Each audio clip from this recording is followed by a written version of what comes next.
Premier thème, construction scolaire et éducation. Destinée à devenir la première ville de Guyane, Saint-Laurent-du-Maroni, où le besoin en infrastructures scolaires se fait fortement ressentir, fait l'objet d'investissements conséquents de la collectivité territoriale de Guyane en matière de construction, d'extension ou encore d'entretien des collèges et des lycées. Il s'agit, à travers ces réalisations scolaires, de permettre l'égalité des chances aux élèves du Maroni, ce à quoi nous souhaitons nous engager encore avec la liste unie et engagée pour notre territoire lors de la prochaine mandature.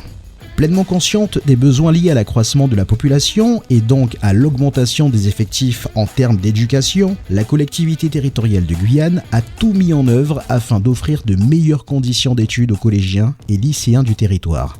Aussi, plusieurs établissements ont fait l'objet d'extensions ces dernières années.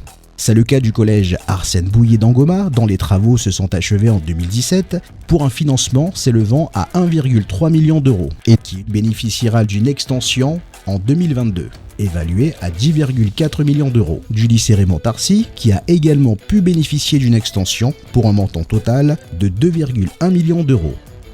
Depuis 2020, ce sont 11 salles supplémentaires qui bénéficient au lycée.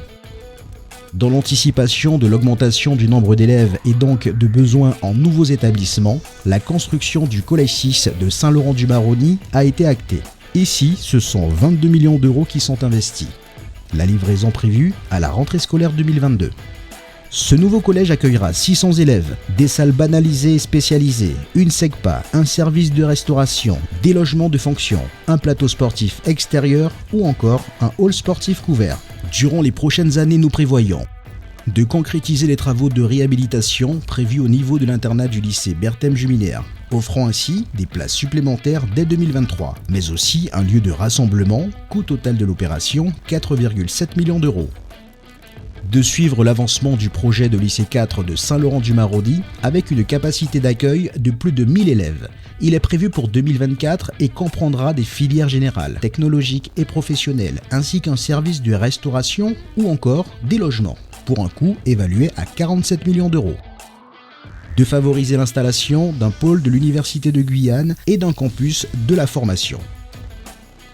Toujours dans cette volonté de voir la jeunesse réussir, en 2019, des salles banalisées et spécialisées ont été installées au collège Grand Mondifou de Maripasoula pour un coût de 850 000 euros, améliorant les conditions de travail de 650 élèves de l'établissement. En février 2019, le réfectoire de ce même collège était inauguré, d'une surface de 100 m², des travaux d'aménagement et l'achat d'équipements à hauteur de 90 000 euros ont permis notamment aux élèves de l'internat de se restaurer sur place.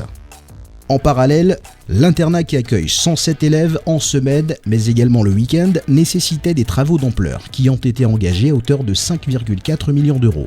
Les travaux se poursuivent et devraient être terminés d'ici l'an prochain. Mais le chantier phare qui a démarré sur la commune, c'est celui d'un établissement scolaire d'envergure, au coût prévisionnel de 40 millions d'euros. Le futur lycée de Maripasoula. Situé sur une butte de 5 hectares, il pourra accueillir 825 élèves et comprendra également un internat de 80 places, un service de restauration, un hall sportif, des logements de fonction et un service administratif. Il sera dispensé des formations générales, mais également spécifiques, répondant au développement des filières économiques locales comme le BTP, le bois, l'énergie ou encore l'environnement. Il était important pour Rodolphe Alexandre, durant cette mandature, de proposer une alternative au littoral, de ne pas déraciner les élèves et leur permettre de poursuivre leur scolarité auprès de leurs proches, dans les meilleures conditions possibles, avec des filières adaptées à la commune. À Grand Santi, 127 978 000 euros ont été consacrés à la réhabilitation d'écoles au titre de subventions accordées aux communes et aux EPCI. Situé au cœur de la commune, le collège Achmat Cartadinama bénéficiera quant à lui d'une extension. Un projet emblématique et essentiel pour les habitants de la commune. 11 millions d'euros permettront d'augmenter sa capacité d'accueil qui devrait s'élever à 600 collégiens dès 2023, avec une section SECPA composée d'un pôle hygiène, alimentaire et services, d'un pôle horticulture ou encore d'un pôle habitat.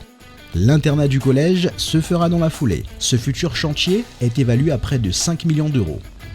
Si parmi les grands chantiers de la commune de Papaïchtan, la construction de son hall sportif est à souligner, il faut avant tout parler de la tranche 5 du collège Charles Taffanier. Un projet qui représente un investissement d'1,6 million d'euros afin d'améliorer les conditions d'apprentissage des élèves. Toute l'équipe de la liste, unie et engagée pour notre territoire, conduite par Rodolphe Alexandre, est prête à poursuivre ce vaste programme d'investissement ambitieux qui s'est mis en place depuis 2016 et à porter de nouveaux projets.